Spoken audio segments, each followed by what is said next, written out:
یعنی کہ جو اندر پارٹی کے اندر ابھی بھی جو 2 نمبر لوگ ہیں ان کے بارے میں عمران خان کو پتا. انہوں نے کہا جی میری اندر سے پوری نظر ہے, مجھے پتا باہر کون کون کیا کچھ کر رہا ہے.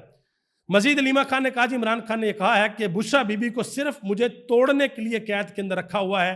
میں پھر سے واضح کرنا چاہتا ہوں کہ یہ فرعونیت اور یزیدیت کا نظام جو مرضی کر لے, میں ان کے سامنے نہیں جھکوں گا. یہ عمران خان کا آج کا پیغام ہے. ٹھیک ہے جی. اب آجے ذرا جنید اکبر خان کے ٹویٹ کے اوپر. انہوں نے آج کا ٹویٹ کیا, وہ ذرا مختلف ہے تھوڑا سا. انہوں نے کہا جی پارٹی نے یہ فیصلہ کیا ہے کہ نئی احتجاجی تحریک کی قیادت علی امین گنڈا پور کریں گے, لیکن مختلف وقتوں میں مختلف افراد اس کو لیڈ کریں گے. کسی ایک بندے کے اوپر بوجھ نہیں ڈالا جائے گا. احتجاج سے پہلے سوابی میں یا پھر مارگلا کی پہاڑیوں میں ٹینٹ ولیج بنا کر سارے لوگ وہاں پر جمع ہوں گے, وہاں سے اسلام آباد کی جانب بڑھیں گے اور اسلام آباد کے اندر دھرنا یا احتجاج ہوگا, اور جب وہاں پر دھرنا اور احتجاج ہوگا باقی شہروں کے اندر بھی دھرنا اور احتجاج ہوگا. یہ بات کی ہے جنید اکبر خان نے. اب ساری بات عمران خان صاحب سے ملتی جلتی ہے, لیکن صرف جو اسلام آباد کی جانب بڑھنے والا جو پوائنٹ ہے وہ ذرا مختلف ہے. عمران خان نے کہا کہ میں اپنے کارکنان کا نقصان نہیں کروانا چاہتا, وہاں پر سنائپرز بٹھائے ہوتے ہیں, اور جنید اکبر صاحب کہہ رہے ہیں کہ ہم اسلام آباد کی جانب بڑھیں گے. تو میرا خیال ہے کہ عمران خان کا پیغام ان تک پہنچے گا تو معاملہ جو ہے وہ کلیئر ہوگا, کنفیوژن دور ہو جائے گی. ایک اور خبر سن لیں جی. ثاقب بشیر صاحب نے ایک بات کی, آپ کو پتا ہے کہ پولیگرافی ٹیسٹ عمران خان کا کروایا جانا تھا. میرا خیال ہے 3 مرتبہ عمران خان کے پاس پولیس گئی اور عمران خان نے انکار کیا کہ میں نے یہ ٹیسٹ نہیں دینا. ٹھیک ہے, اور پولیس نے آ کر رپورٹ جمع کرا دی عدالت کے اندر. اب پولیگرافی ٹیسٹ ہوتا کیا؟ پولیگرافی ٹیسٹ یہ ہے کہ وہ مشینیں آپ کو لگائی جاتی ہیں اور آپ سے پوچھا جاتا ہے کوئی سوال. اگر آپ جھوٹ بولیں تو آپ کی جو ہارٹ بیٹ ہے وہ مختلف ہو جاتی ہے اور مشین جو ڈیٹیکٹ کرتی ہے کہ آپ جھوٹ بولتے ہیں. لیکن یہ ہوتا پتہ کب ہے؟ یہ تب ہوتا ہے جب پولیس کے پاس کسی قسم کا کوئی ثبوت نہ ہو کیس کے اندر. وہ کہے جی بھائی ہم بلائنڈ ہیں, ہمارے پاس کوئی ثبوت نہیں ہے, اب ہم نے اس بندے کی زبان سے سننا ہے, تب ہوتا ہے. اور 9 مئی کے کیسز میں کہا جاتا تھا ناقابل تردید شواہد موجود ہے. یہ ثاقب بشیر صاحب نے اس حوالے سے ایک ٹویٹ کیا. انہوں نے کہا جی پولیگرافک ٹیسٹ تک بات آ گئی ہے تو اس سے بہتر ہے کہ آپ صلح ہی کر لیں. انہوں نے کہا کہ 2 سال سے سن رہے تھے کہ اوپن اینڈ شٹ کیس ہے, سارے ثبوت اور شواہد موجود ہیں, تو پھر کیا ضرورت پڑ گئی ہے کہ آپ پولیگرافک ٹیسٹ کروانے کے لیے جا رہے ہیں.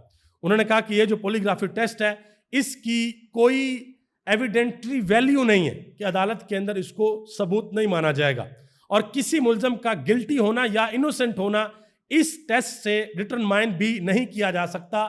اس حوالے سے عدالتی فیصلے بھی موجود ہیں.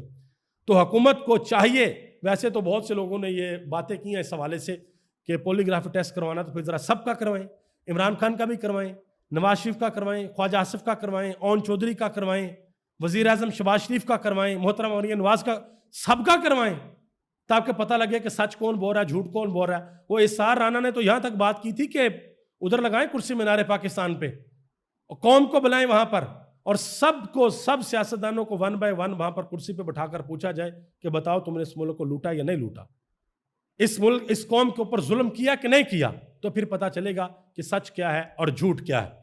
اپوزیشن لیڈر جو پنجاب اسمبلی ہیں انہوں نے کہا جی پولیگرافی ٹیسٹ مریم نواز کا ہونا چاہیے, جس نے کہا تھا کہ میری لنڈن تو کیا پاکستان کے اندر بھی کوئی پراپرٹی نہیں ہے. سلمان دورانی ایک صحافی ہیں, انہوں نے ایک ٹویٹ کیا جی, بڑا انٹرسٹنگ ٹویٹ ہے, ذرا دیکھیے گا. کہتے ہیں کہ وڈے چودھری اور اس کے مراسیوں کو یہ خوف ہے کہ وہ باہر آئے گا تو جتنے ظلم انہوں نے کر دیے ہیں وہ ان سب کو کچا کھا جائے گا. انہوں نے کہا کہ حقیقت یہ ہے کہ وہ ڈیل نہ کر کے اور دلیری سے اتنی لمبی جیل کاٹ کر عملاً ان سب کو کچا کھا چکا ہے. یہی وجہ ہے کہ اس کو اندر رکھ کر میراثی چودھری کا کام بڑھانا چاہتے ہیں. یہ آؤ بکت اس لیے ہو رہی ہے کہ چودھری کو اسی ضم کے اندر رکھیں کہ چودھری صاحب اینو تن کے تسی مقبولیت وچ پہلے نمبر تے آ گئے ہو. چودھری اسی چکر میں خود کو واقع میں بادشاہ سلامت سمجھ بیٹھا ہے, حقیقت سے بالکل خائف کہ عوام کے دلوں کا بادشاہ کوئی اور ہے. عوام کے دلوں کا بادشاہ کون ہے؟ میری آپ سے گزارش ہے کہ آپ نے کمنٹ باکس کے اندر ضرور بتانا ہے. پاکستان تحریک انصاف نے PP52 سمڑیال کے اندر سیالکوٹ میں وہاں پر جلسے کی اجازت مانگ لی ہے کہ ہمیں جلسہ کرنے دیا جائے. اب دیکھتے ہیں کہ پاکستان مسلم لیگ نون کی حکومت ان کو جلسہ کرنے دیتی ہے یا نہیں دیتی, کیونکہ نون لیگ کا یہ دعویٰ ہے کہ ہماری مقبولیت جو ہے وہ بہت زیادہ ہو گئی ہے. سپریم کورٹ اور پاکستان کے اندر آج مخصوص نشستوں کا کیس کی سماعت ہوئی ہے, لائیو سماعت ہوئی ہے. پوری قوم نے اپنے ہیرے ججز کو دیکھا آج کہ ججز کس قسم کے کمالات کرتے ہیں, بیٹھ کر قوم کو کس طریقے سے انصاف دیتے ہیں. اور آج کے جو بیانات آئے ہیں میں 2-4 ریمارکس آپ کے سامنے رکھتا ہوں. جسٹس مسرت ہلالی صاحبہ انہوں نے آج بڑا معصومانہ سوال پوچھا. کہتی ہیں کہ انتخابی نشان کی کیا حیثیت ہوتی ہے. اور یہ وہ جج صاحبہ ہیں جنہوں نے 13 جنوری کو فیصلہ دیا تھا, قاضی فائز عیسیٰ کے ساتھ بیٹھی ہوئی تھیں اور تحریک انصاف سے بلہ چھین لیا تھا. یہ وہ جج صاحبہ ہیں اور نظر ثانی کی اپیل کے اندر بیٹھی ہوئی. جسٹس جمال مندوکھیل نے کہا کہ انتخابی نشان نہ ہونے سے سیاسی جماعت ختم نہیں ہوتی. سیاسی جماعت الیکشن نہیں لڑتی, امیدوار لڑتے ہیں. انہوں نے کہا کہ انتخابی نشان عوام کی آگاہی کے لیے ہوتا ہے. انتخابی نشان نہ ہونے سے کسی کو انتخابات سے نہیں روکا جا سکتا. تو یہ بات الیکشن کمیشن کو سمجھائیں جنہوں نے سارا کچھ ملیہ میٹ کر دیا تھا. مزید جمال خان مندوکھیل نے کہا پریزائڈنگ اور ریٹرننگ افسران الیکشن 2024 میں اپنی ڈیوٹی سر انجام دینے میں ناکام رہے. پریزائڈنگ افسران کی غلطی کی سزا عوام کو کیسے دی جا سکتی ہے؟ پریزائڈنگ افسران نے فارم 33 درست طریقے سے نہیں بنائے. اب آپ اندازہ لگا لیں. اور آج مندوکھیل صاحب یہ بھی پوچھ رہے تھے کہ کیا میں اپنا پچھلا فیصلہ بدل سکتا ہوں. آپ اندازہ لگا لیں کہ یہ ہماری سپریم کورٹ آف پاکستان کے ججز کہہ رہے ہیں. مطیع اللہ جان نے ایک بہت بڑا انکشاف کیا. انہوں نے کہا جی مخصوص نشستوں کے کیس میں کسی کو دلائل دینے کی ضرورت پیش نہیں آ رہی. پیپلز پارٹی اور الیکشن کمیشن نے کہہ دیا کہ ہم نے تحریری دلائل جمع کروا دی ہیں, ان کو دیکھ لیں. کیوں؟ کیونکہ الیکشن کمیشن کو, پیپلز پارٹی کو اور نون لیگ کو پتا ہے کہ ہمیں دلائل دینے کی ضرورت نہیں ہے, فیصلہ جو ہمارے حق کے اندر آ جائے گا. اور جسٹس عائشہ ملک نے جب پہلے یہ کیس لگا تھا انہوں نے سوال پوچھا تھا. انہوں نے کہا تھا کہ وہ کون سا آئینی دائرہ کار ہے جس کے مطابق پاکستان مسلم لیگ نون اور پیپلز پارٹی ان سیٹوں کی دعوے دار ہے, کیونکہ ووٹ تو ان کو پڑا نہیں, ووٹ تو پاکستان تحریک انصاف کو پڑا ہے, تو یہ سیٹیں کیسے مانگ رہے ہیں؟ آج تک اس سوال کا جواب نہیں دیا گیا. سلمان اکرم راجہ نے آج واضح طور پر کہا, انہوں نے کہا جی ہمیں عدالتوں سے کوئی امید نہیں ہے. سپریم کورٹ میں آج جس طریقے سے بحث ہوئی ہے اس کا آئین اور قانون سے کوئی تعلق نہیں ہے, پاکستان کی جمہوریت سے اس کا کوئی تعلق نہیں ہے. انہوں نے کہا جی ہم گھریلو جتھا نہیں ہیں, ہم کوئی دہشت گرد نہیں ہیں, ہم آئین اور قانون کی بالادستی چاہنے والے لوگ ہیں. یہ سلمان اکرم راجہ نے بات کی. ایک صحافی نے ان سے سوال کیا اور وہ ذرا تھوڑا سا غصے ہو گئے. انہوں نے کہا جی یہ مسئلہ پاکستان تحریک انصاف کا نہیں, تحریک انصاف ڈٹ کے کھڑی ہے اور ڈٹ کے کھڑی رہے گی, لیکن بحیثیت قوم ہم کہاں پر کھڑے ہیں؟ اس سماعت میں وہ ججز بھی موجود ہیں جو گزشتہ سماعتوں میں موجود ہی نہیں تھے, جنہیں اس کیس کے بیک گراؤنڈ کا پتہ ہی نہیں. اور جن ججز نے فیصلہ دیا تھا, جسٹس منصور علی شاہ, جسٹس عائشہ ملک, جسٹس منیب اختر اور دوسرے ججز, جسٹس اطہر من اللہ, وہ سارے کے سارے اس کے اندر شامل ہی نہیں. تو اندازہ لگا لیں آپ. تو یہ سیٹیں 99% شور ہے کہ یہ نون لیگ کو مل جائیں گی اور 27ویں ترمیم کا جو راستہ ہے وہ صاف ہو جائے گا. اس طرح یہ چیزیں نظر آ رہی ہیں.